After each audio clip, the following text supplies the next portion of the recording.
أعوذ بالله من الشيطان الرجيم. بسم الله الرحمن الرحيم.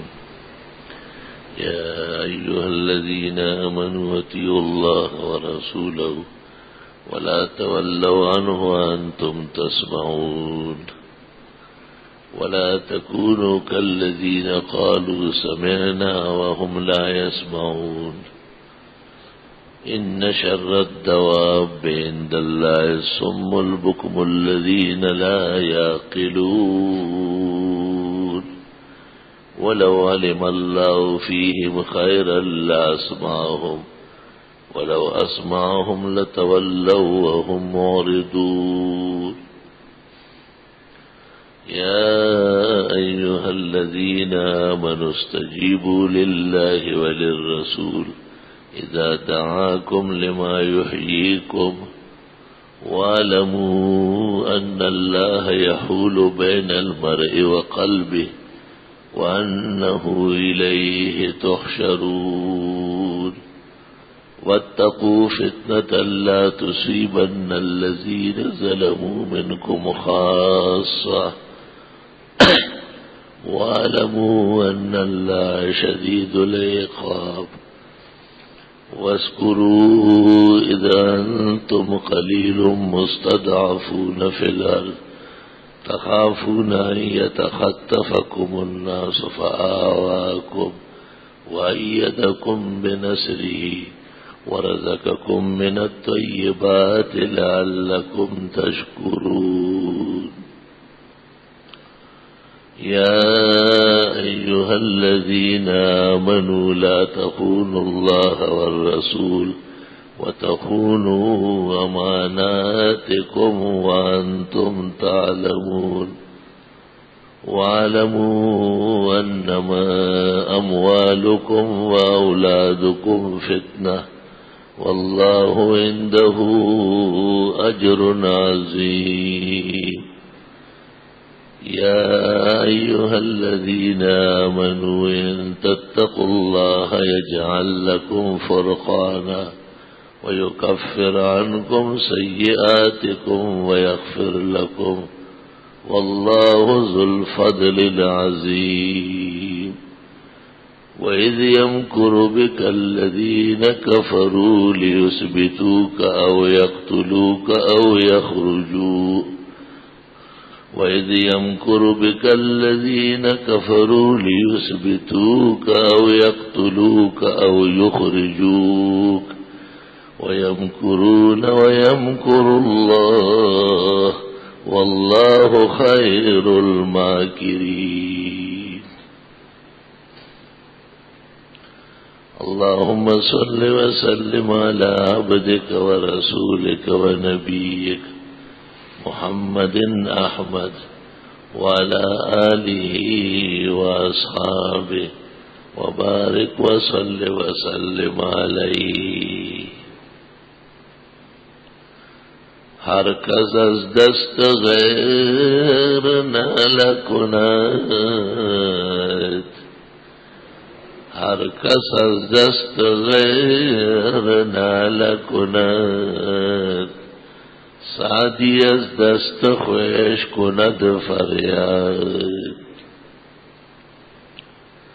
اے چشم اشک بار ذرا دیکھ تو صحیح یہ گھر جو بہہ رہا ہے کہیں تیرا گھر نہ ہو.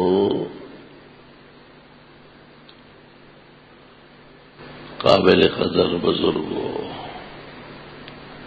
محترم بھائیوں اور معزز سامعین، دنیا کی زندگی تو آزمائش اور ابتلا کی زندگی ہے. آزمائش اور ابتلا بھی سب سے بڑی دولت اور سب سے قیمتی سرمایہ ایمان سے تعلق رکھتا ہے. مومن کے پاس تو سب سے بڑی دولت اور بیش بہا سرمایہ وہ ایمان ہے. باقی چیزیں تو اس کے تابع ہیں، علم بھی اور عمل بھی. اگر ایمان نہ ہو تو علم بھی علم نہیں ہے۔ اللہ قرآن میں فرماتے ہیں یعلمہ علماء بنی اسرائیل، اسرائیلی مولوی بھی بہت کچھ جانتے تھے لیکن مانتے کہاں تھے۔ اور ایک مقام پر اسی طرح مذمت کرتا ہے تو فرماتے ہیں اضلہ اللہ علی علم، علم کے ہوتے ہوئے راہ راست چھوڑ گیا تھا اور بہت بڑا نقصان اٹھایا ہے۔ بنی اسرائیل کے ایک ذاکر اور پیر کے متعلق اللہ تعالیٰ فرماتے ہیں آتیناہ آیاتنا فانسلخ منھا، ہم نے تو دین کا بڑا سرمایہ ان کو دیا تھا لیکن وہ اس سے باہر آ گیا۔ فاتبعہ الشیطان، شیطان اس کے پیچھے پڑ گیا، فکان من الغاوین، اس کو بالکل زمین سے ملا دیا۔ وَلَوْ شِئْنَا لَرَفَعْنَاهُ وَلَكِنَّهُ أَخْلَدَ إِلَى الْأَرْضِ، ہم تو اوپر لے جا سکتے تھے لیکن اس نے زمینی اور گھٹیا کام کیے۔ استغفر اللہ مثل الذین حملوا التوراة ثم لم يحملوها كمثل الحمار يحمل اسفارا۔ اللہ تعالیٰ اپنی ناراضگی سے محفوظ فرمائے اور دین اور اہل دین کی حفاظت فرمائے۔ جس طرح ایک مجاہدانہ شان سے اسلام کی عزت، مسلمانوں کا وقار بڑھتا ہے اور سب کے عزائم اونچے ہو جاتے ہیں، اس طرح کمزور کام کرنے سے، بے راہ روی سے مسلمانوں کے حوصلے پست ہو جاتے ہیں اور انہیں تکلیف پہنچ جاتی ہے۔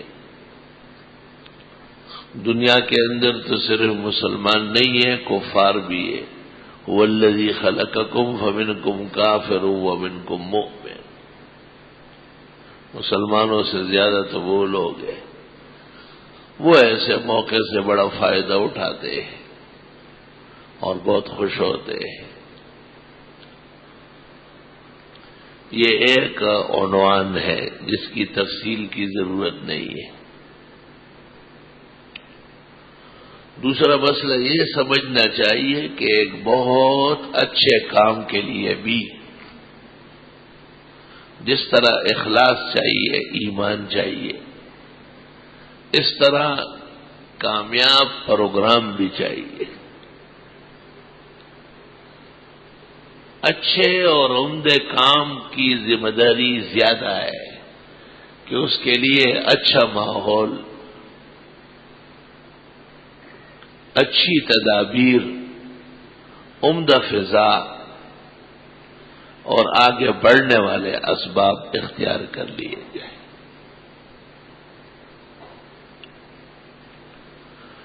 رسول اللہ صلی اللہ علیہ وسلم نے مکہ مکرمہ میں 13 سال وحی کے گزارے، بیشتر قرآن مجید تو مکہ میں نازل ہو گیا تھا، اکثر صورتیں اس لیے مکی۔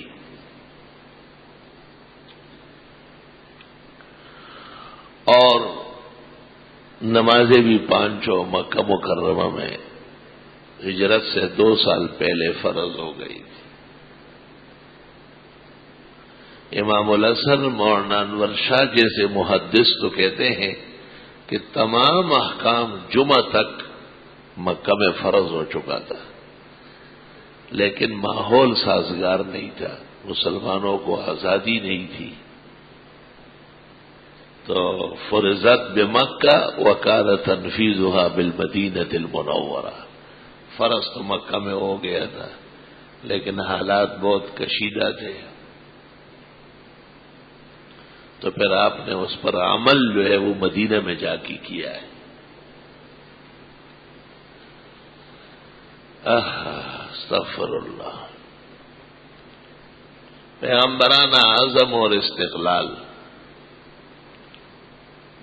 صحابہ نے آپ کی خدمت میں شکایتیں کی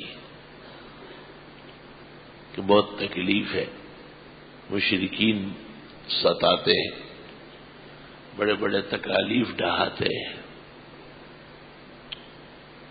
آپ نے کچھ لوگوں کو تو اجازت دے دی اور انہوں نے حبشہ وغیرہ کی ہجرت کی 2 مرتبہ، اور بعض لوگوں کو اجازت دے دی کہ باہر جا کے آباد ہو جاؤ.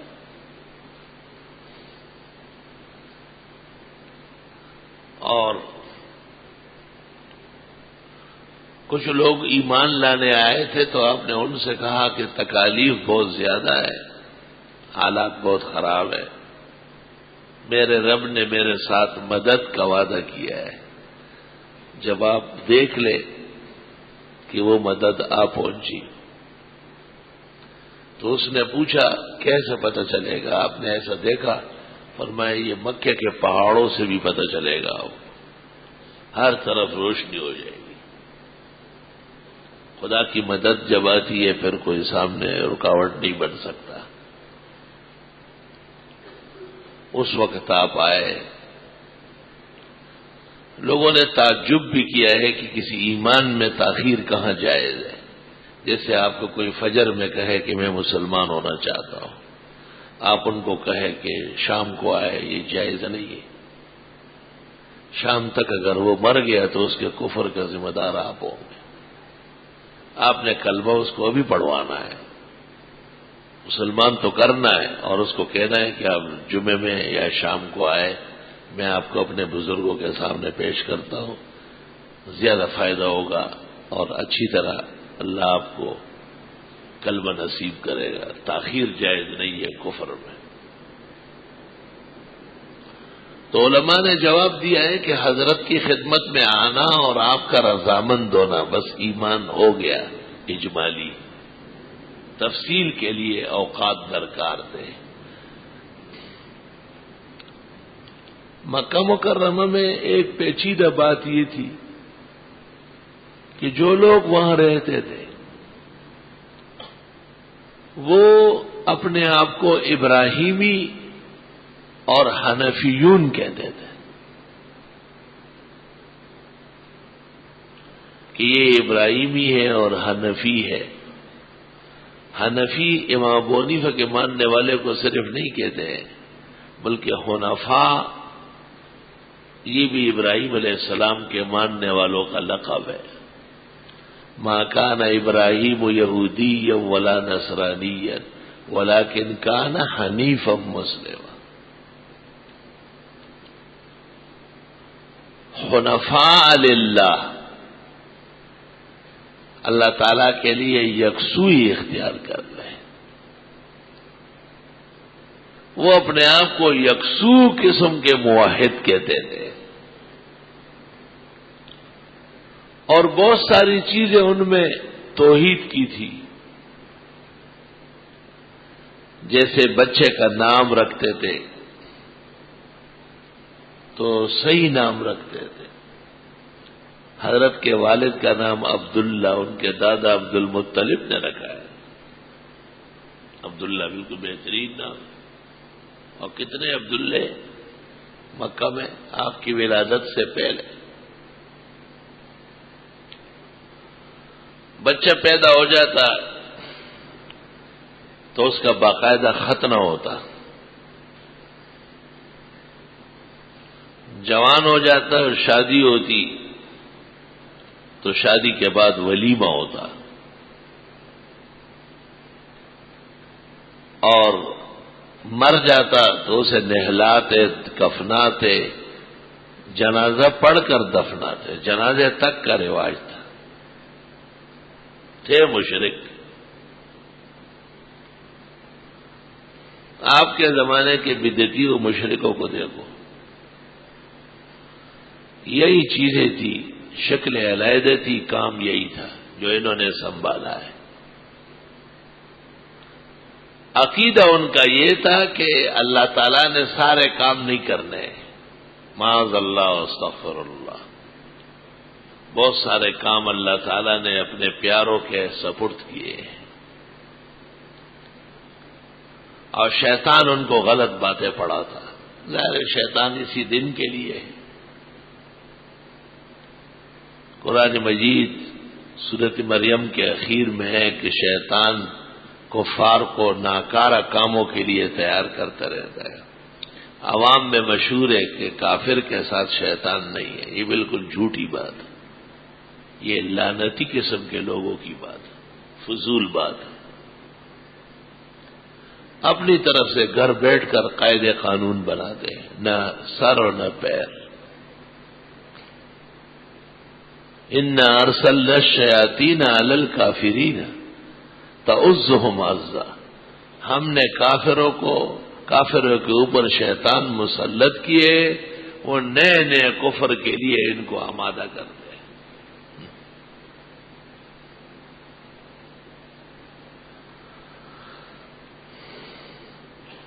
ایسا ماحول ہو کہ مقابلہ کرنے والے اپنے آپ کو اہل حق سمجھتے ہو،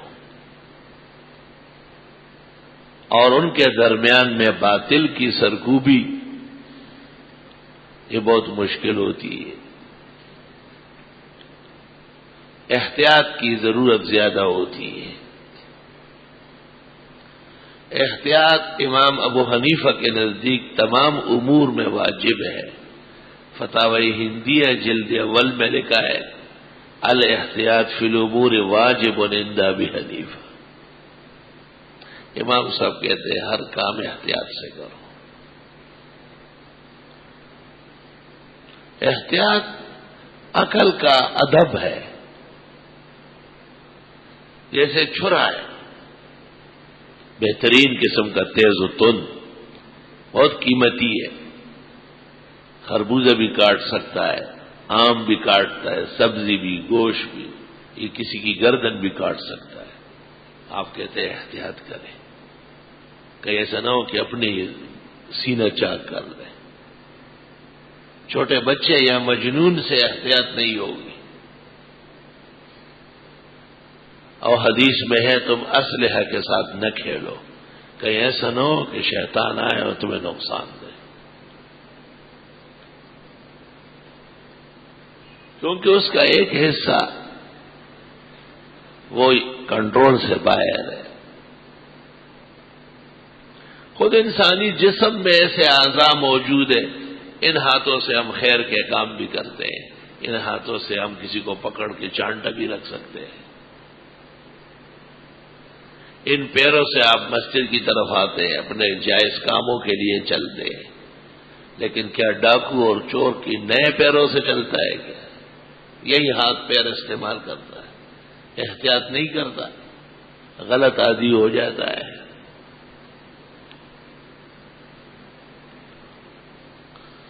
وہ مولانا اشرف علی صاحب رحمت اللہ علیہ کو کسی نے لکھا تھا کہ میں نے گھر سے بندوق نکال لیا، گھر پر بندوق نہیں رکھوں گا، کیونکہ یہ آلہ معصیت ہے، یعنی کسی وقت بھی اس سے گناہ صادر ہو سکتا ہے۔ عوام بھی جب پیر بنتے ہیں تو خوب ہوتے ہیں، جیسے گدھے کو گھوڑا بنایا جائے، وہ کہاں بنتا ہے؟ مولانا نے جواب لکھا کہ بندوق اپنے تحفظ اور حفظان عزت کے لیے رکھنا ضروری ہے، اور اس سے معصیت کا صدور اختیاری ہے۔ جس چیز سے معصیت اختیاری ہو اس کا رکھنا جائز ہے، جیسے آلہ تناسل، کہ جس سے معصیت کسی وقت بھی صادر ہو سکتی ہے لیکن اختیاری ہے، اس لیے کٹوانا جائز نہیں ہے۔ رسول اللہ صلی اللہ علیہ وسلم کی تعلیمات سے صحابہ کرام پر ایک خاص اثر ہو گیا تھا۔ ایک موقع پر صحابہ نے درخواست کی، ہم تبتل اختیار کرتے ہیں۔ تبتل اس کو کہتے ہیں کہ عورتوں کے پاس جانے کی کبھی ضرورت ہی پیش نہ آئے۔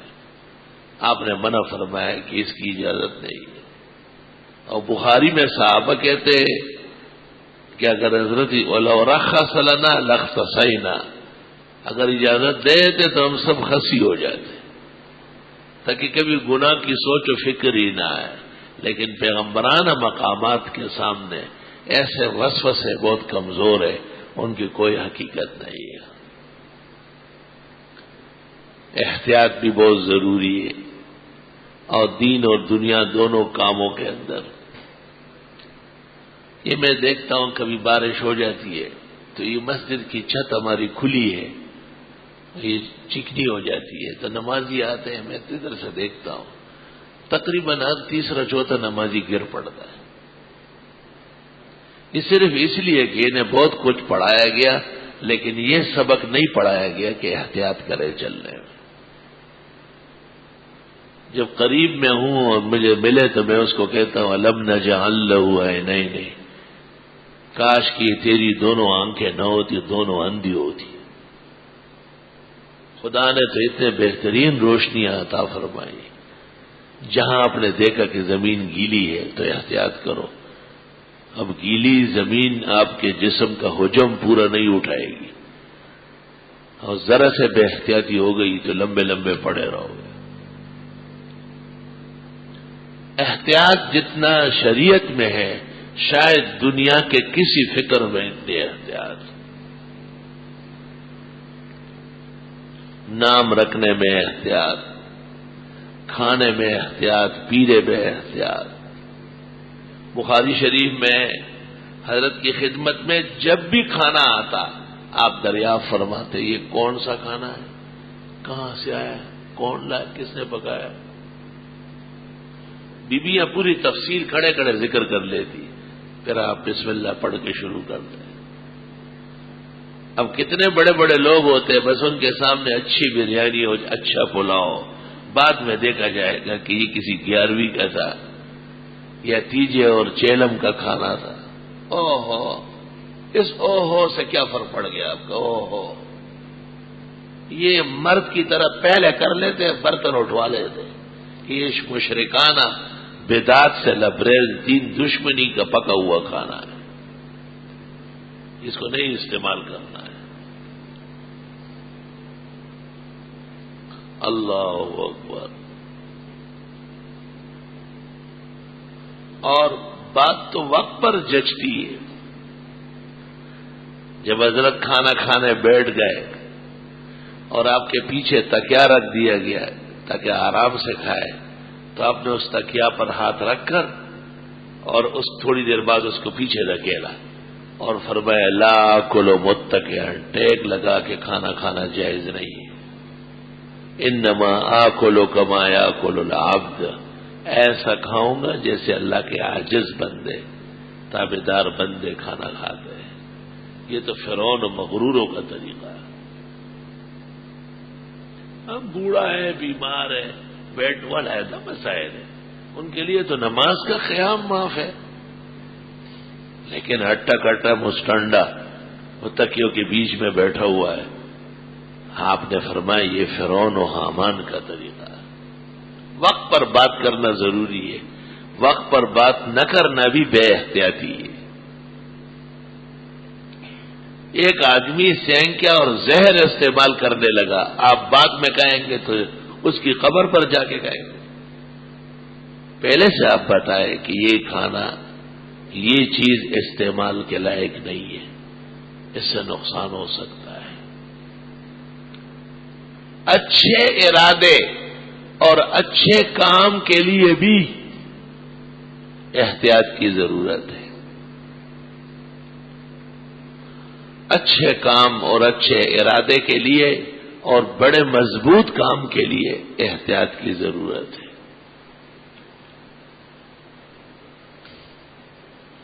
656 میں عباسی حکومت کو، اسلامی حکومت کو علاقو و چنگیز نے ختم کر دیا.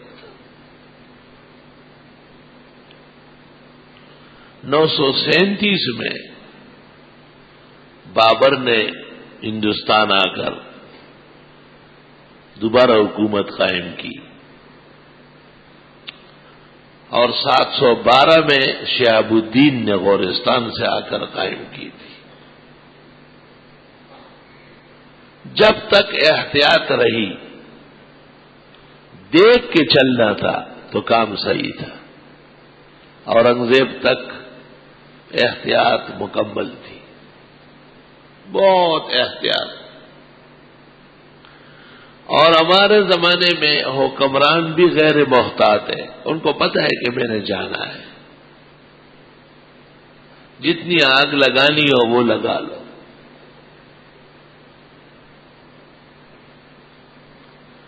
موروثی حکومت میں یہ فائدہ تھا کہ وہ اپنی اولاد در اولاد، نسل در نسل حکومت سوچتے تھے، تو خیال بھی رکھتے تھے کہ رعایا خوش ہو، ملک سرسبز و شاداب ہو، ظلم نہ ہو، کوئی کسی کے ساتھ زیادتی نہ کرے، لوگوں کو آرام رہتا تھا، امن رہتا تھا۔ شیر شاہ سوری کے زمانے میں یہ ہمایوں کا دور ہے، اس نے ہمایوں سے حکومت چھین لی تھی، اس لیے وہ ایران گیا اور وہاں سے کچھ مدد لے آیا، اور یہاں عمر کوٹ کے پاس پھر اکبر پیدا ہوا ہے۔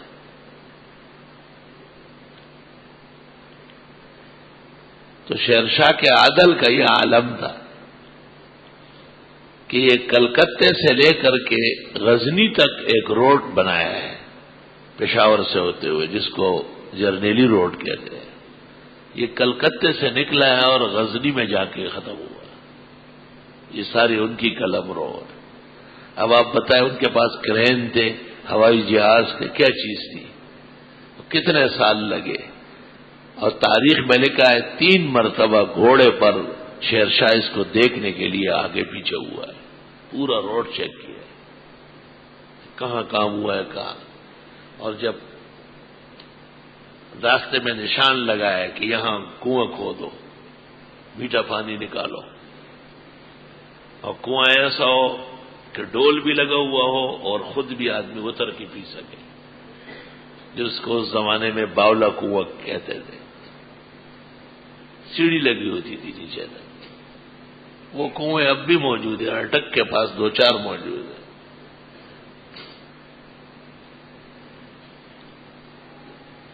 شیر شاہ کے زمانے میں ہندوستان کے اندر ایک شہر میں قتل ہو گیا،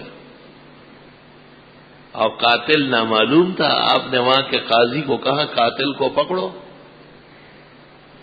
قاتل نہیں مل رہا ہے، یہ کیسا ہو سکتا ہے؟ شہر میں آدمی مارا گیا اور قاتل نہیں مل رہا۔ بہت کوشش کی، شیر شاہ سوری خود آیا گھوڑے پر، اور اس شہر کے باہر قبرستان میں ایک درخت کاٹنے لگے۔ اس زمانے میں لوگ قبرستان کے درخت نہیں کاٹتے تھے، اس کی گھاس بھی نہیں کاٹتے تھے۔ اب تو بڑے دلیر ہو گئے، اب تو قبریں نیچے اور اس کی کوٹھی اوپر۔ دلوں سے خوف نکل گیا، جرأت بے موقع پیدا ہو گئی، ایمان سلب ہونے کے آثار ہو گئے۔ اس زمانے میں لوگ قبرستان سے بہت ہی احتیاط سے چلتے تھے، جب وہاں پہنچتے تھے تو کلمات پڑھتے تھے، مردوں کے لیے بخشش کی دعائیں کرتے تھے، آپس میں بات چیت نہیں کرتے تھے، گانا بجانا، بنسری بجانا سب منع، اور بڑا احترام قبرستان کا ہوتا تھا۔ بخاری شریف جنائز میں کہ صحابہ نے آپ سے پوچھا تھا، کبھی ہم قبرستان سے گزرتے ہیں، آپ نے کہا قولوا السلام علیکم یا دیار قوم مومنین انتم سلفنا ونحن بالاثر نسأل اللہ لنا ولکم العافیہ، یا السلام علیکم یا اہل القبور یغفر اللہ لنا ولکم انتم سلفنا ونحن بالاثر۔ مستقل دعا ہے قبرستان سے گزرتے ہوئے۔ تو شیر شاہ آیا اور اس قبرستان میں ایک درخت کاٹنے لگا۔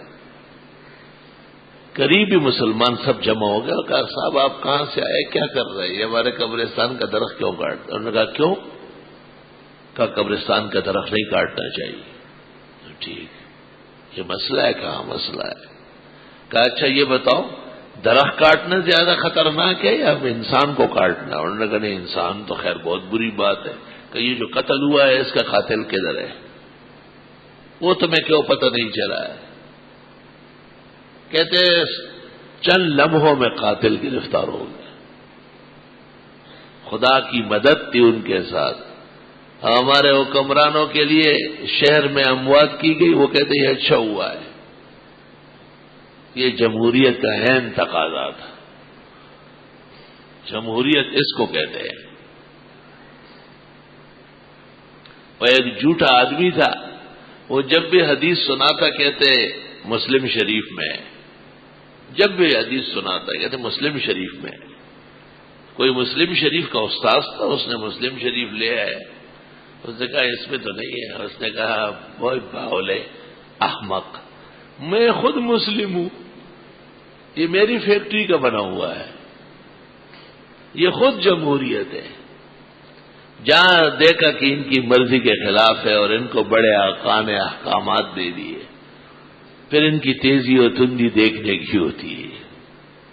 لیکن افسوس، صد افسوس کہ اپنے لوگوں میں احتیاط، انقیاد، اپنے بزرگوں کی اتباع اور اطاعت کی کمی کی وجہ سے ان کو نقصان اٹھانا پڑ رہا۔ اور ہم تو ڈوبے ہیں صنم، تم کو بھی لے ڈوبے گے۔ جنہوں نے اٹھانا تھا اٹھا رہے ہیں، اور بھی ساتھ پریشان و غمگین اور نقصان کے در پہ۔ استغفر اللہ استغفر اللہ۔ اس سے پتہ چلا کہ کسی بہت اچھے اور عمدہ کام کے لیے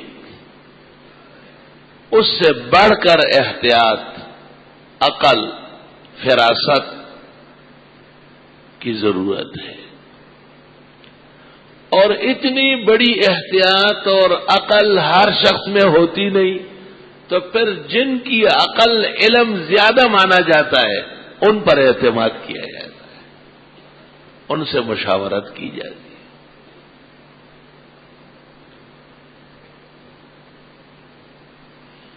ایک رسالے میں ایک مضمون شائع ہوا ہے، ایک مثال دیتا ہوں۔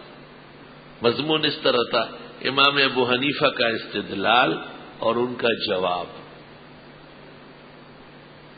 تو میں نے مضمون نگار کو ٹیلی فون کیا کہ یہ جواب کون دے رہا ہے؟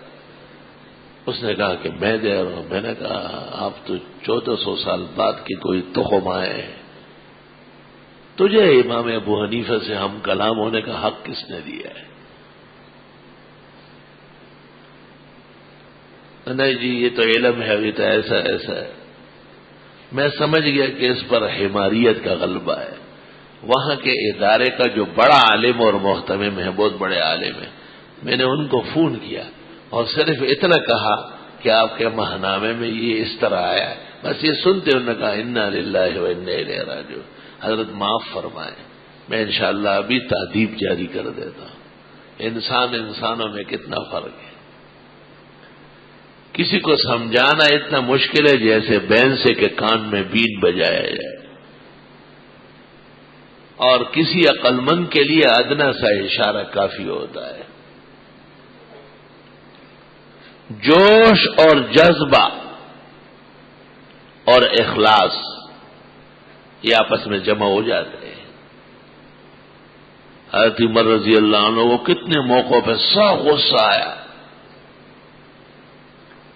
حدیبیہ کے موقع پر جب حضرت بما 1400 صحابہ کے کھلے آسمان کے نیچے چٹیل میدان میں بیٹھے تھے احرام باندھ کر، اور مکے والوں نے کہا آگے آنا نہیں، قدم رکھا تو اچھا نہیں ہوگا۔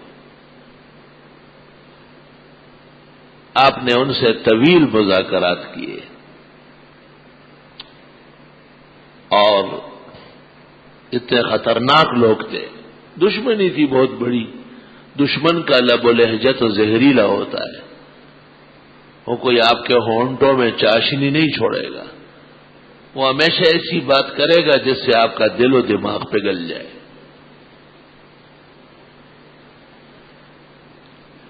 ان کے کئی لوگ آئے مکہ مکرمہ سے مشرکین کے. اخیر میں سہیل ابن عمر ابن طفیل آیا اور ناموں کا بڑا سخت اثر ہوتا ہے. لال مسجد، لال کیا ہوتا ہے؟ مولانا عبداللہ بھی خون میں نہائے گئے تھے، یہ لال لال لال ناموں کا سخت اثر ہے اور لوگوں کی عقل نہیں ہے، غلط سلط نام تجویز کرتے ہیں. جب سہیل آیا تو آپ نے اعلان کیا کہ تمہارا معاملہ بھی آسان ہو جائے گا. مشرکین کی طرف سے گفتگو کے لیے جو آدمی آیا تھا وہ سہیل نام کا تھا. سہیل میں عام انسانوں سے قدر نرمی پائی جاتی ہے.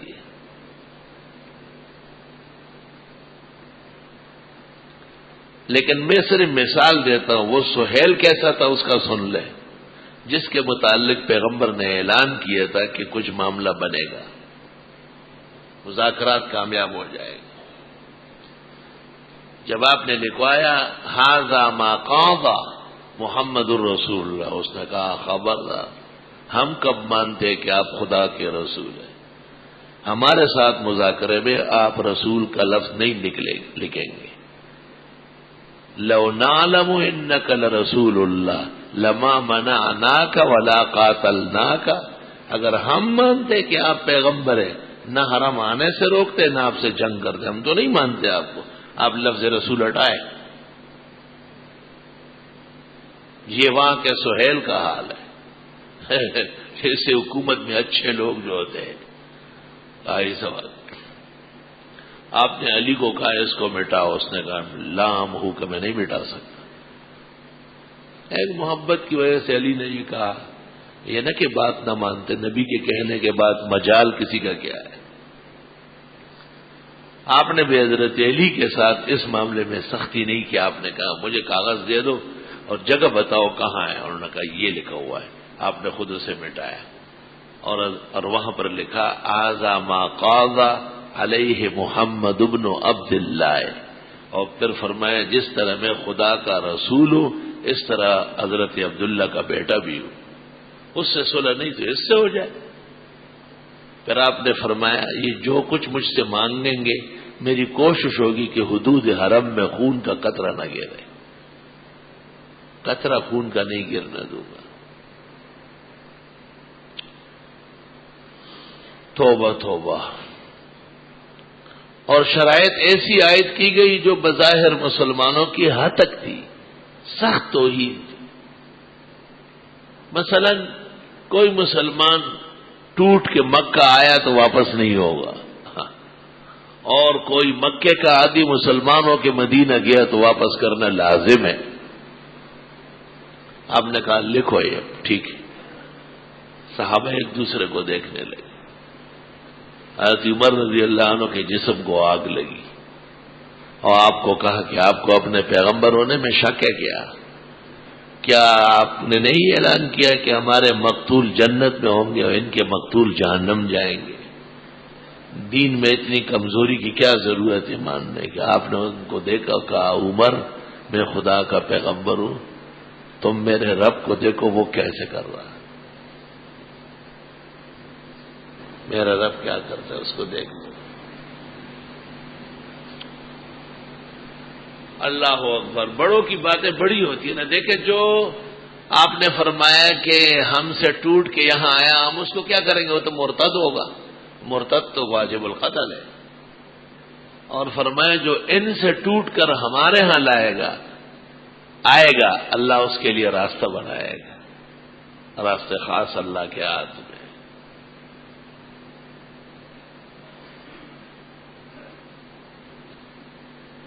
اور جب آپ اس مصالحت سے فارغ ہوئے اور ابھی صحابہ اپنے اپنے کاموں میں لگنے والے تھے کہ اتنے میں سورہ فتح نازل ہوئی. انا فتحنا لک فتحا مبینا لیغفر لک اللہ ما تقدم من ذنبک وما تأخر وَيُتِمَّ نِعْمَتَهُ عَلَيْكَ وَيَهْدِيَكَ صِرَاطًا مُسْتَقِيمًا وَيَنْصُرَكَ اللَّهُ نَصْرًا عَزِيزًا۔ آپ نے کہا عمر کو بلاؤ، اس کو سناؤ، وہ بہت غمگین ہے۔ حضرت عمر فرماتے کہ میرے پیچھے آدمی آیا کہ بلا رہے تو میں ڈر گیا کہ میرے خلاف آیتیں آ گئی، کیونکہ میں نے جو حضرت سے گفتگو کی وہ مناسب نہیں تھی۔ آیا ہے حضرت عمر جب آئے آپ بہت خوش تھے، چہرے انور چودھری کے چاند کی طرح چمک رہا تھا۔ آپ نے کہا عمر ایسی صورت نازل ہوئی کہ یہ پوری زمین جس پر سورج طلوع ہوتا ہے ایک طرف، وہ سورج دوسری طرف، بہت زبردست صورت ہے، اعلان فتح کا ہو گیا۔ علماء لکھتے ہیں مکے کا نام اس لیے نہیں لیا کہ وہ تو وہی تو سامنے تھا، اس کے فتح کرنے کا پروگرام تھا، اور نام لینے نہ لینے میں یہ حکمت تھی کہ پورا جہان کا فتح ہوتا رہے گا، اور آیت اس کو شامل ہوگی۔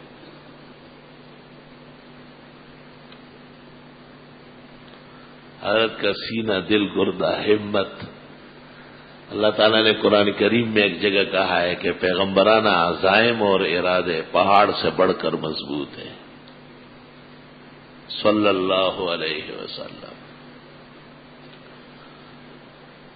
یہ وقت ایسا تھا کہ سب سمجھتے تھے کہ بس مسلمان پسپائی اختیار کر گئے، بغیر عمرہ کیے بے موقع حرام کھولنا پڑا، قربانی کے جانور اوروں کے ہاتھ بیچنے پڑے اور واپس چلے گئے۔ ایک سال بیچ میں گزرا عمرۃ القضاء کا، اور اگلا سال پھر آپ مکہ فتح کرنے آ گئے۔ انا فتحنا لک فتحا مبینا۔ میں نے پہلے بھی بہت دفعہ بتایا ہے کہ فتح 4 طریقے سے ہوتی ہے۔ پہلا فتح مومن کا یہ کہ اس کے گناہ معاف ہو جائے، اگر گناہ ذمہ پر ہو تو رکاوٹ رہتی ہے، لیغفر لک اللہ ما تقدم من ذنبک وما تاخر۔ دوسری فتح یہ ہوتی ہے کہ خدا کی نعمتیں آنا شروع ہو جائے، وَيُتِمُّ نِعْمَتَهُ عَلَيْكَ۔ تیسری فتح یہ ہوتی ہے کہ وَيَهْدِيَكَ صِرَاطًا مُسْتَقِيمًا، سیدھے راستے سے آدمی ہٹے نہیں، اپنے پروگرام میں کامل رہے، اپنے ارادے اور عزم میں پختہ رہے، استقامت علی الہدایت جسے مفسرین کہتے ہیں۔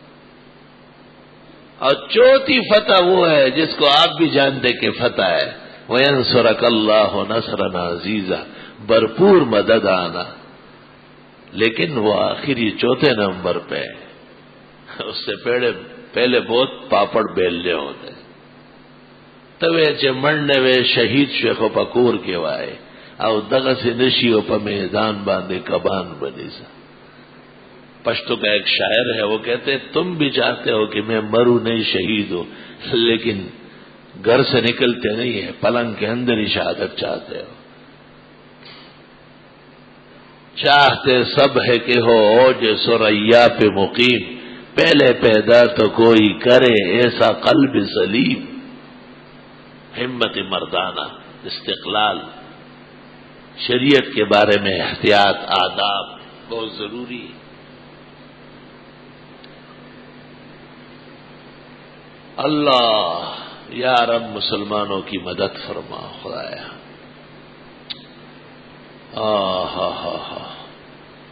تھا جو نا خوب بتدریج وہی خوب ہوا کہ غلامی میں بدل جاتے ہیں قوموں کے ضمیر۔ اللہ، مساجد مدارس مسلمانوں کا سرمایہ ہے، کسی ایک فرد کے نام تو ہوتا ہے۔ بخاری شریف میں امام بخاری نے باب قائم کیا ہے، مسجد بنی زریق، مسجد بنی زریق، بنو زریق قبیلہ تھا، تو اس قبیلے کے نام سے مسجد مشہور ہو گئی لوگوں کی پہچان کے لیے، لیکن اصلاً ان المساجد للہ، مسجد اللہ کی ہے، ہر مسلمان اس کے ادب اور تقدس کا ذمہ دار ہے۔ فلا تدعوا مع اللہ احدا. خود بھی مسجد میں ایسے کام نہیں کرنے ہیں جس سے اور لوگوں کو بے ادبی کا موقع ملے. لا یبیعن احدکم فی المسجد. مسجد میں سودا سلب بیچنا منع ہے، کچا گوشت لے کے گزارنا منع ہے، اسلحہ لے کر کے آنا منع ہے. ابن ماجہ 15 چیزیں مسجد میں منع ہے. پیاز لہسن کھا کے آنا منع ہے. مسجد کے آداب تو ضروری ہے بہت زیادہ. اور جس نے مسجد کا ادب کیا اس نے اللہ کو راضی کیا، اللہ اس کی عزت کرے گا. پیغمبر نے اس لیے حدیبیہ پر کہا کہ میں تو کوئی بھی یہ مانگیں گے دوں گا، بیت اللہ کا گھر ہے، اس میں خون نہیں ہونے دوں گا.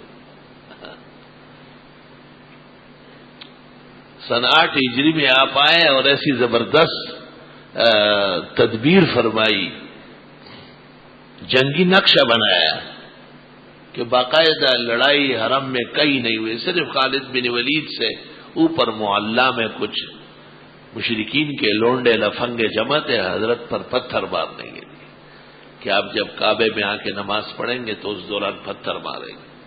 آپ کو بذریعے وہی اطلاع تھی. آپ نے خالد بن ولید کو کہا کہ آپ بالائی حصے سے آئے اور تیز نہ گزرے، حدود حرم کے سیدھ میں رکے رہے. کیا پیغمبر ہے، کیا شان ہے. خالد کہتے ہیں جب میں وہاں پہنچا اور بالکل سیٹ ہو گیا تو مجھے اندازہ ہوا کہ کہاں کہاں مشرکین کے بچے بیٹھے ہوئے ہیں پتھر لے کر حضرت کو شہید کرنے کے لیے اور نقصان پہنچانے کے لیے. اللہ تعالیٰ نے ان کو اپنے ارادوں میں ناکام کیا. یریدون لیطفئوا نور اللہ بافواہہم واللہ متم نورہ ولو کرہ الکافرون. اللہ تعالیٰ کی مدد تو آتی ہے لیکن اللہ کی مدد خاص شان سے آتی ہے. ہم اور آپ بہت کمزور ہیں. ہم تو شام کو بات کرتے ہیں تو صبح کہتے کہ اب آنا چاہیے. ایسا تو نہیں ہوا ہے. 13 سال مکہ کے گزرے اور 8واں سال اب مدینہ منورہ میں ہے. آئے ہائے زندگی تو پوری گزر گئی. 21 سال تو پورے ہو گئے. اب فتوحات شروع ہو گئی. فتوحات شروع ہو گئی. اور حدیث میں ہے کہ حضرت جب کعبہ شریف کے سامنے آئے اور ایک روایت میں جب کعبہ میں داخل ہوئے بہت غمگین تھے.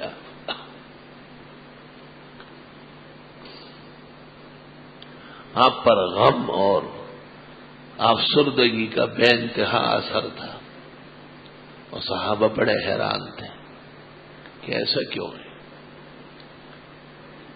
اس کی وجہ یہ ہے کہ خدا کا گھر کعبۃ اللہ میں خدا کا آخری پیغمبر، خدا کا نبی اور رسول، مجھے یہاں پہنچنے کے لیے کیا کچھ کرنا پڑا. کسی قیمت پر مجھے یہاں برداشت نہیں کیا جاتا. جب مخلوق حد سے بڑھ جاتی ہے اور وہ حدود و آداب دین کا خیال نہیں کرتی ہے تو پھر خدا کی طرف سے خاص طریقے سے فیصلے آتے ہیں. 1857 میں جب انگریزوں نے مسلمانوں کو علماء مجاہدین کو قتل کیا، یہ آپ کے بزرگ سب جانتے ہیں اور چھوٹے تو تاریخ سب جانتے معلوم ہے. ہم مسلمان اس کو تحریک آزادی کہتے ہیں، جنگ آزادی. انگریز اس کو غدر کہتے ہیں. اس کے تو خلاف لڑی گئی ہے. اتنے علماء شہید ہوئے کہ دہلی چاندنی چوک پر گزرنا آسان نہیں تھا. ہر طرف علماء کی لاشیں پڑی ہوئی تھی، طلباء کی مجاہدین. اس زمانے میں تو عام مسلمان بھی داڑیاں رکھتے تھے. انگریز اپنے خیال سے بڑا خوش تھا، مبارکباد لے رہا تھا کہ میرے دشمن ختم ہو گئے. 1857 کے 12 سال بعد دارالعلوم دیوبند کی بنیاد رکھی گئی. علماء سمجھ گئے کہ ایسا کام کرنا ہے کہ مجاہد ختم نہ ہو. بیج ڈالنی ہے، بیج تخم لگانا ہے. پڑے خاک جل جائے جل جانے والے. یہ کون ہے؟ چند لمحوں کے مہمان. آج گن گرج ہے، کل نہیں ہوگا، کسی جیل میں بند ہوگا. اور یہ غزو یہ میدان، انہم یرونہ بعیدا ونراہ قریبا. اب تو وہ بھی سمجھ گئے کہ وقت آ گیا. لیکن انگریز نے اس وقت یہ نہیں سوچا تھا کہ مجھے یہاں سے جانا ہوگا. کام آرام سے ہوا. 1947 اور 1948 تک ہمارے بزرگوں کا خون پسینہ ایک ہوا ہے.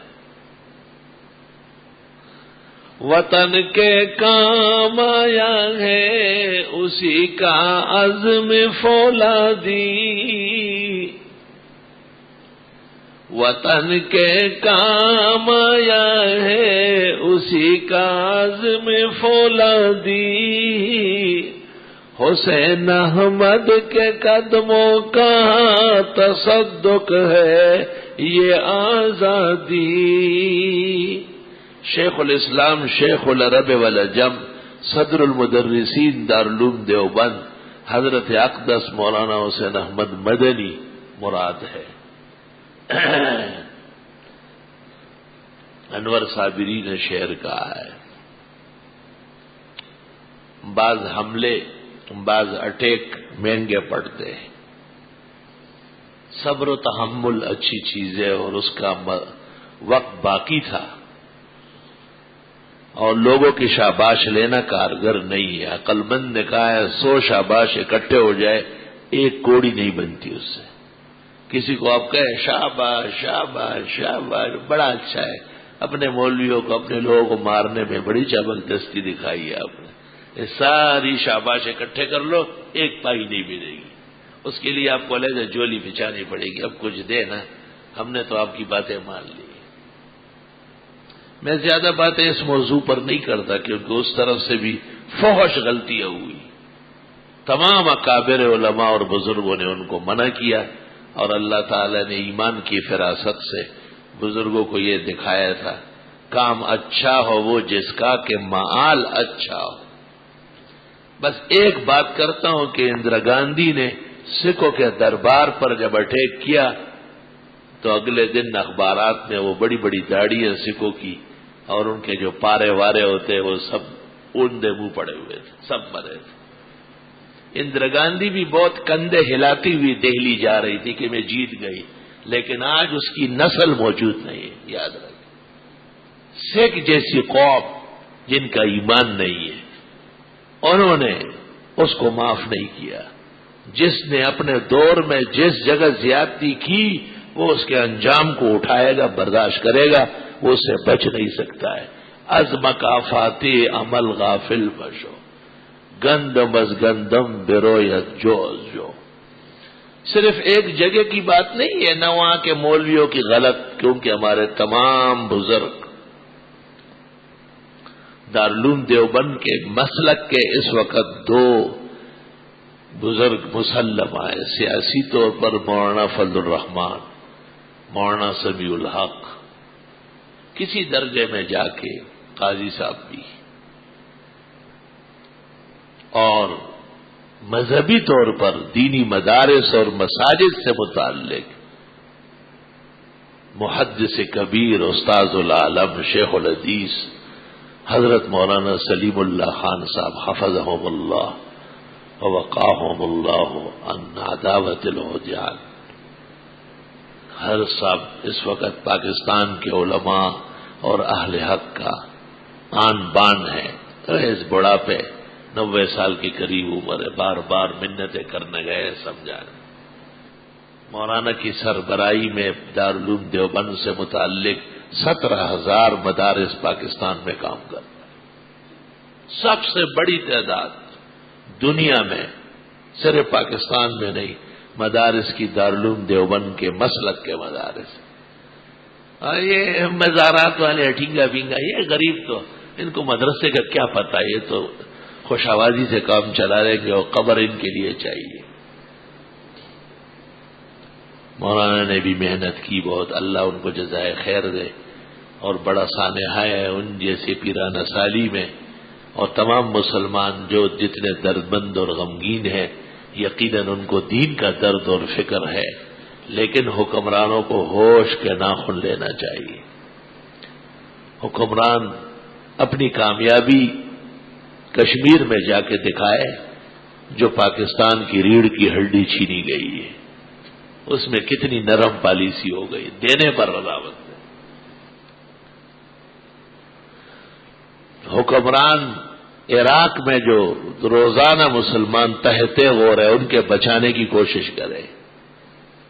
افغانستان بھی ہمارا پڑوسی ملک مسلمان ہے، ان کا بھی حق ہے، لیکن ان تمام اطراف سے ہمارا ملک معذرت خواہ ہے اور ان کا ایجنڈا دوسرے طرز کا ہے. خیر بہرحال اتنی بات نصیحت کے طور پر یاد رہے کہ ہر شخص کو اللہ کے حضور جواب دینا ہے، اور وہاں ایمان اور عمل کی استقامت، اللہ کی رضا و خوشنودی کے متعلق سوال ہوگا. اللہ تعالیٰ اس میں ہمیں درستگی و سلامتی و کامیابی عطا فرمائے. وآخر دعوانا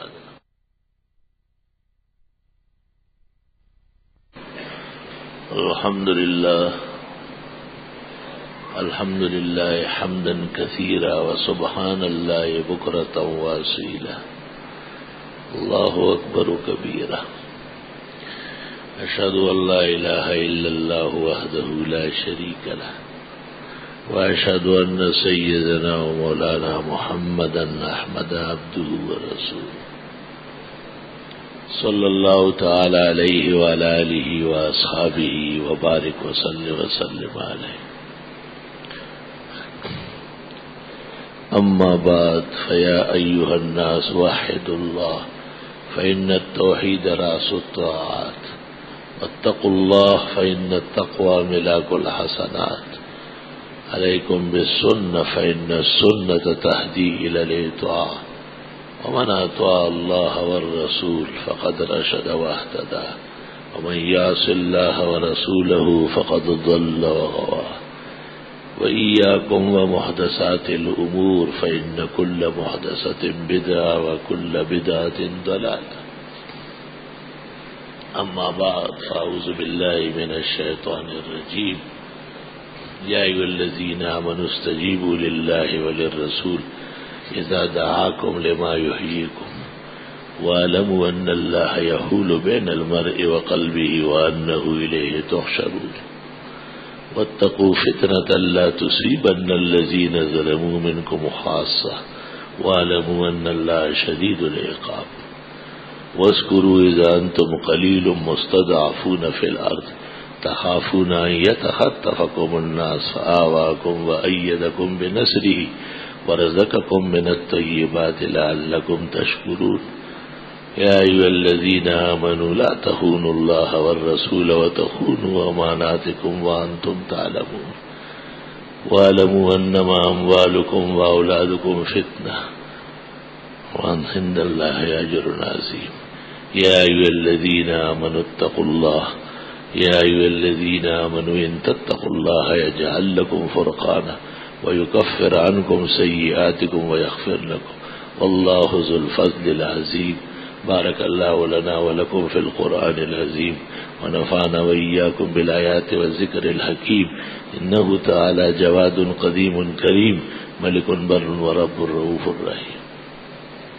الحمد لله جل وعلا وصلى الله وسلم على رسوله المصطفى ونبيه المجتبى وأمينه على وحي السماء وعلى آله النجبى وأصحابه الأتقياء أفضل الخلائق بعد الأنبياء ومن بهديهم اقتدى وبآثارهم اقتفى من المفسرين والمحدثين والفقهاء إلى يوم الجزاء. أما بعد فقد قال النبي صلى الله عليه وسلم ابو بکر فی الجنہ، عمر فی الجنہ، عثمان فی الجنہ، علی فی الجنہ، زبیر فی الجنہ، طلحہ فی الجنہ، عبد الرحمن ابن عوف فی الجنہ، ابو عبیدہ بن الجراح فی الجنہ، سعد بن ابی وقاص فی الجنہ، سعید بن زید فی الجنہ. وقال صلی اللہ علیہ وسلم لا تسبوا اصحابی فإن احدکم لو انفق مثل احد ذهبا ما بلغ مد احدهم ولا نصیفا. ان اللہ یأمر بالعدل والإحسان وإیتاء ذی القربى وینہی عن الفحشاء والمنکر والبغی یعظکم لعلکم تذکرون. صفحہ سیدھی فرما لیجیے، درمیان میں خالی جگہ نہ چھوڑیں. شلوار کے 5-6 ٹخنوں سے اوپر ہونا ضروری ہے. سر ڈک کے نماز پڑھنا بہترین آداب ہے. صفحہ سیدھی فرما لیجیے. صفحہ درست کرنا نماز کی صحت اور حسن دونوں کے لیے ضروری ہے. الحمدللہ رب العالمین وصلی اللہ وسلم علی رسولہ الکریم ونبیہ الامین وعلی آلہ واصحابہ اجمعین. خدایا مسلمانوں کی عزت و آبرو محفوظ فرما. اللہ پریشان حالوں کی پریشانی دور فرما. مساجد، مدارس، معادن، مراکز توحید و سنت کی حفاظت فرما. مسلمانوں کی انفرادی اور اجتماعی حاجات پوری فرما.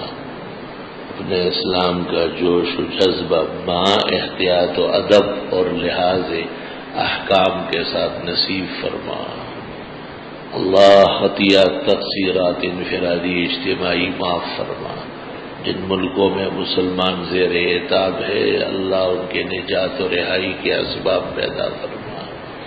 پاکستان میں آئین شرعی نافذ فرما اور اس کے لیے ماحول سازگار فرما. صلی اللہ تعالی علی خیر خلق محمد وآلہ واصحابہ اجمعین برحمتہ.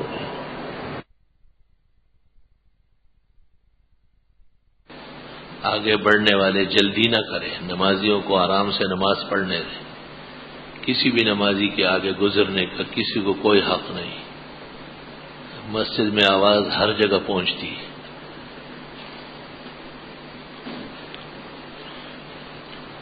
بسم اللہ الرحمن الرحیم. انہوں نے پوچھا ہے کہ خواب میں کسی بڑے عالم نے ایک غیر عالم کے سر پر پگڑی باندھ دی تو اللہ تعالیٰ اس غیر عالم کو بھی عزت عطا فرما دے گا. اللہ تعالیٰ کے ہاں عزت کے خزانے ہیں. علماء سے لوگوں کو عزت نصیب ہوتی ہے. میں ایک لڑکی کو پسند کرتا ہوں جو کہ میری خالہ کی بیٹی. میں نے ان کے گھر والوں کو پیغام نکاح بھجوایا. لڑکی کے والد نے میرے پیغام رد کر دی. اب لڑکی کا نکاح کسی اور جگہ طے کر دیے گا، منگنی کر دی گئی. اب مجھے فقہ کی روشنی میں کچھ جواب مطلوب ہے. بس ٹھیک ہے، آپ آرام سے رہے. جب آپ کو نہیں فساد کرنا چاہتے ہیں کیا؟ میرا کسی دیوبندی عامل کے ذریعے اس منگنی کو ختم کروانا چاہتا ہوں جو اس لڑکی کی کسی اور. چلو یہ عامل دکھا کے مجھے دکھا دے. عامل ہو کیا ایمان مجھے معلوم ہے. پیسے آپ کے پاس جو مردار جمع ہوئے وہ بٹور لے گا آپ سے. برائے مہربانی کوئی احسان مختصر اردو میں سیرت النبی پر کتاب ارشاد فرمائے. سیرت النبی مولانا سلیمان منصور پوری کی غالباً رحمت الامہ ہے. کیا نام ہے سیرت النبی؟ وہ مختصر ہے. حضرت مولانا ادریس صاحب کاندیلوی کی سیرت مصطفیٰ 3 جلدوں میں وہی مختصر ہے. شبلی اور سید سلیمان کی 5 یا 6 جلدوں میں وہی بہت مناسب ہے اور بہت تفصیل سے. ایک حدیث کے مفہوم کے مطابق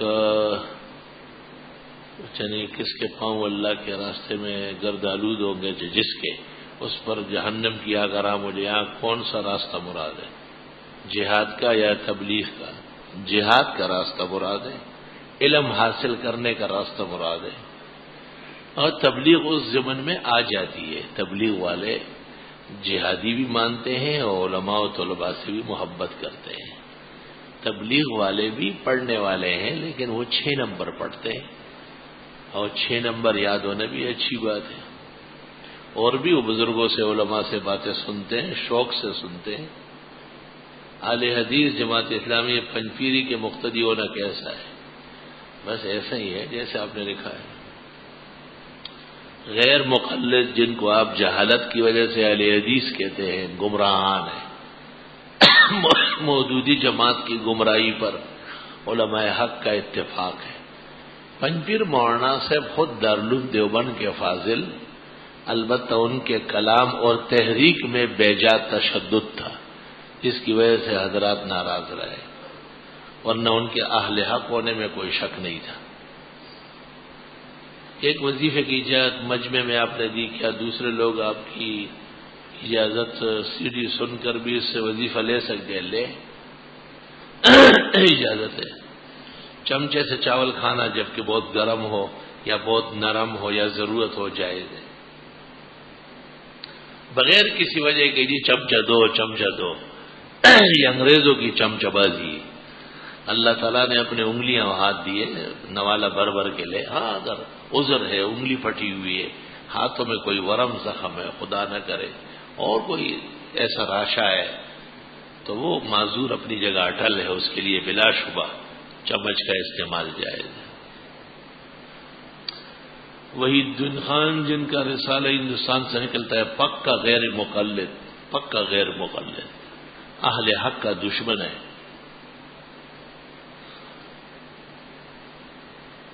حضرت امام الحسن مولانا انور شاہ اور اقبال کا قصہ فتاوی قادریہ کا حوالہ دیا بنیادی طور پر، اور پھر اس سے آج کل ایک کتاب بنی ہے، اس کا نام، کتاب کا نام تو ہے مرزا غلام احمد قادیانی پر سب سے پہلے کفر کا فتویٰ علماء لدھیانہ نے دیا، یہ کتاب کا نام ہے۔ ہمارے عزیز القدر دوست مولانا رشید احمد صاحب لدھیانوی رحیم یار خان والے، انہوں نے چھپوائی ہے، علماء کو مل رہی ہے۔ یہ فتاوی قادریہ کا وہ باب ہے، وہ چیپٹر ہے جس میں حضرت امام الحسن اور اقبال کی خط و کتابت ہے۔ جو آدمی بینک میں ہو اس کے ساتھ خرید فروخت کر سکتے ہیں، مثلا میرے پرچون کی دکان ہے اور وہ آ کر سامان جائز ہے، کوئی حرج نہیں، بینک والے مسلمان ہیں۔ جو لوگ بینک والوں کو ایسا سخت کہتے تھے انہوں نے اپنے بینک کھول لیے، اس کو اسلام کا نام دے دیے، اسلام کو ڈبونے کے لیے۔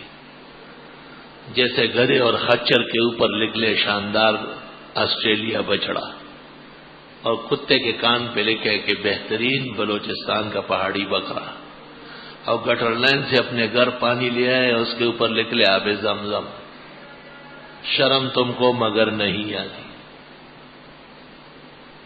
عمرے کے لیے جو چاہتے وہ مقیم ہوتے ہیں مسافر، اگر 15 دن قیام مکہ میں ہو تو مقیم ہے، اس سے کم ہو تو مسافر ہے۔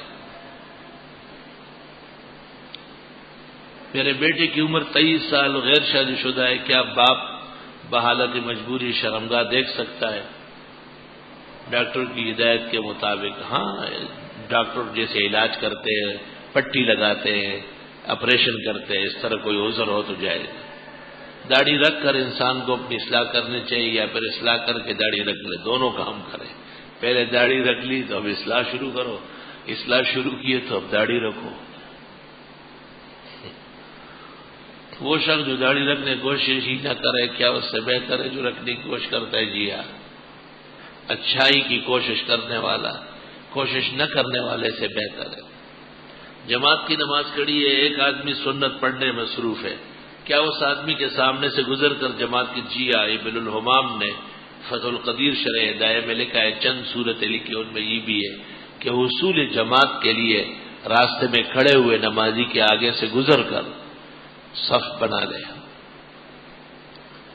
12 سال کا حافظ بچہ، 10 سال کی اس کی بہن کی والدہ نے دریافت کیا ہے، کیا بچے کچھ ضدی ہو گئے، ان میں فرمانبرداری کا وصف پروان چڑھانے کے لیے کوئی مسنون دعا؟ بدھ کے دن ظہر کے بعد یا منگل کے دن ظہر کے بعد بغیر لکیروں والے کاغذ پر سورت والعصر بغیر نقطوں اور اعراب کے لکھ لے اور ان کے گلے میں ڈالے یا دائیں بازو پہ باندھے، خیر ہو جائے گی۔ ایک شخص اپنی بہن سے جھگڑا ہوا، اس نے غصے میں کہہ دیے کہ اگر اب میں نے تم سے بات بھی کی تو میں چاروں مذاہب سے کافر ہو گیا، اب اس کی توبے کا کیا کفارہ ہے؟ 10 مسکینوں کو 2 وقت کھانا کھلائے اور کلمہ شہادت پڑھ لے، ایمان تازہ کرے۔ کیا بھوکے رہنے کی صورت میں جب انسان مرنے کی حالت تک جائے تو کیا وہ مجبوری کی صورت میں انسان کا گوشت کھا سکتا ہے؟ نہیں کھا سکتا۔ میں ماہنامہ الاحسن کا قاری ہوں اور بہت زیادہ پسند کر، لیکن اب جو رسالہ شائع ہوا اس میں ہمایوں نے لکھا ہے کہ سر سید احمد خان مولانا محمد قاسم کا نظریہ ایک اور بہت سارے علماء سر کفر کے قائل ہیں. آپ اس کے بارے میں کیا فرمائیں؟ اگر ایسا لکھا ہے کہ سر سید احمد خان اور مولانا محمد قاسم کا نظریہ ایک ہے تو یہ بہت ہی غلط بات ہے. جس کسی نے بھی لکھی ہے اس پر معافی مانگنی پڑے گی. اور اگر یہ مطلب ہے کہ سر سید احمد خان اور حضرت نانوتوی دہلی میں مولانا مملوک علی کے اکٹھے شاگرد ہوئے تو کوئی شک ہی نہیں ہے.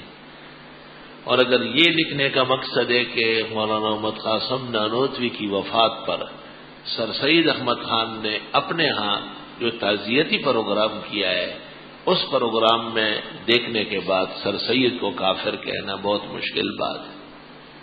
ان کو حضرت نانوتوی کی وفات سے جو دکھ پہنچا ہے، جو صدمہ ہوا ہے، جس انداز سے انہوں نے عالم اسلام سے دارالعلوم دیوبند کو آگے بڑھانے کی اپیل کی ہے، ایسے کسی دیوبندی نے بھی نہیں کی.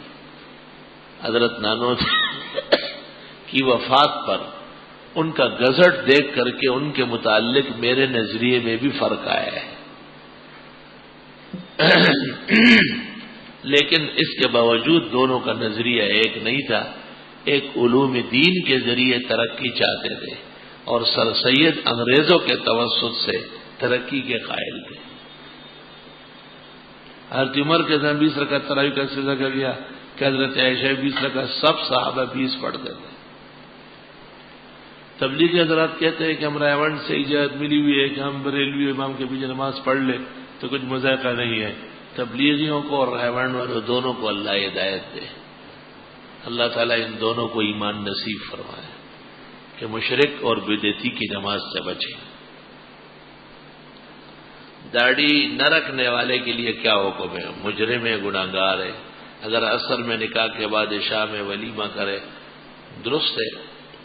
بہتر یہ کہ عصر میں جو نکاح ہو جائے اور دلہن اور دولہا تھوڑی دیر کے لیے آپس میں ملاقات کر لیں مغرب یا عشاء سے پہلے چند لمحوں کے لیے، پھر اس کے بعد ولیمہ کھلا لیں. کیونکہ ولیمہ ولم سے ہے. ولم مانا اجتماع الزوجین، یعنی میاں بیوی نے نکاح کے بعد فرصت میں ملاقات کی ہے، یہ اس کا شکر نعمت ہے.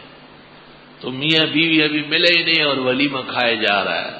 وہ ایک آدمی کا بیل ابھی کٹا نہیں تھا، بندھا ہوا تھا، دوسرا آدمی کنڈ لے آیا کہ گوشت دے دے. اس نے کہا اور اسے پورے خلا لنڈے علاقے شوے نہ لنڈے علاقہ تو کوئی نمو. جو لوگ عذاب قبر کو قبر ماننے کی جگہ برزخ میں عذاب کے قائل ہے، ایک ہی بات ہے. عذاب قبر قبر میں، برزخ میں، آخرت میں ایک ہی چیز ہے. جیسے 150 اور 150 ہے کہ ہم خواہ کی فساد پیدا کر رہا ہے. پاکستان دارالحرب ہے یا نہیں؟ پاکستان دارالمسلمین ہے، دارالحرب نہیں.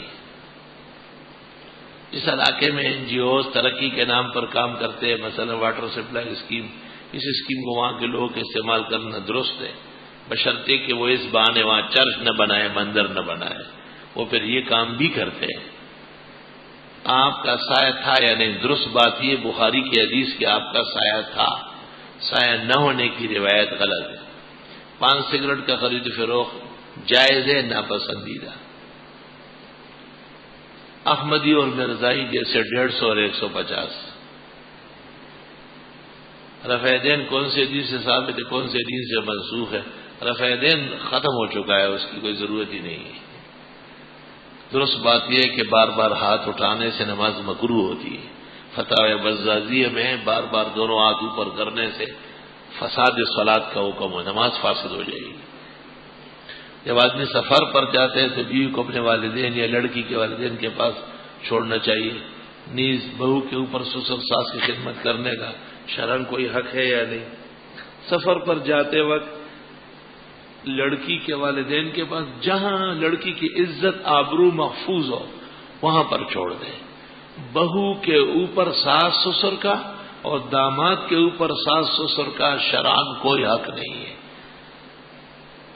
اتنا بھی نہیں کہ وہاں سے پانی دے مجھے اور یہ برتن اٹھا کے دے. جیسے سسیوں نے اپنی حکومتیں قائم کی، بے بنیاد ڈکوسلا منگڑت اینڈ کمپنی. وہ تو سمجھتی ہے کہ بس میں خدا ہوں اس کا کیونکہ میرا بیٹا ہے. میاں بیوی کے جائز حدود کے اندر ایک دوسرے پر حقوق ہے. بیویوں کو چاہیے کہ اپنے خاوندوں کے لحاظ میں ان کے ماں باپ اور ان کے عزیز و اقارب کا احترام کرے، اخلاقیات کے باب میں سے. اور داماد کو چاہیے کہ وہ اپنی ساس سسر کا، اپنی بیوی اور ان کی بیٹی کے خاطر احترام بجا لائے. حقوق کوئی نہیں. جنت میں عورتیں ہمیشہ کے لیے باقرہ ہوں گی، باقرہ ہی ہوں گی. اس کو یہ فکر ہے کہ جب وہ استعمال ہو جائے گی پھر کیسے، اگلے دن پھر باقرہ ہو جائے گی. میرے بیٹے کا آپریشن ہوا ہے، اللہ اسے زندگی اور صحت عطا فرمائے. میری بھاوج محترمہ پتہ نہیں کینیڈا سے 3 سال سے تمام جوائنٹ انگلیاں شدید درد میں مبتلا ہے. اللہ انہیں صحت دے اور آپ کو اردو لکھنے کا سلیقہ دے. سورہ تغابن 41 مرتبہ پڑھ کر دم بھی کرے، پانی بھی پلائے، دعا بھی مانگے. آج میری جاب کا انٹرویو ہے، اگر وہ جاب جائز ہے شرانہ اخلاقاً تو اللہ آپ کو اس میں کامیابی عطا فرمائے. میری منگنی ہو چکی، نکاح میں کچھ رکاوٹ ہے، اللہ آسان فرمائے. الحمدللہ رب العالمین، نستغفرک اللہم ونسألک السلام والعافیہ. لا الہ الا اللہ وحدہ لا شریک له، لہ الملک وله الحمد وعلی کل شیء قدیر. ربنا آتنا فی الدنیا حسنہ وفی الآخرۃ حسنہ وقنا عذاب النار. خدایا جنہوں نے اپنے بیماروں کی صحت و شفا کی درخواست کی ہے، ان کے بیماروں کو صحت شفا عطا فرما. جن کے کاروبار میں گھٹن ہیں اللہ خزائن رحمت اور رزق متوجہ فرما. اور جن کے نکاح میں یا رشتہ ازدواج میں کچھ رکاوٹ ہے اللہ آسانیاں پیدا فرما، دعائیں قبول فرما، مراد عطا فرما، مشکلات حل فرما، پریشانی رفع دفع فرما. اسلام آباد کے حالات سازگار فرما. حکومت کے ظلم و زیادتی سے ان کو پیچھے ہٹنے اور شرمندہ ہونے کی توفیق عطا فرما. مساجد، مدارس، علماء و طلباء و طالبات کی حفاظت فرما. دین اسلام اور علم کی آن بان آبرو قائم دائم فرما. ہر طرح کی ذلت اور حقارت سے محفوظ فرما. صلی اللہ تعالی علیہ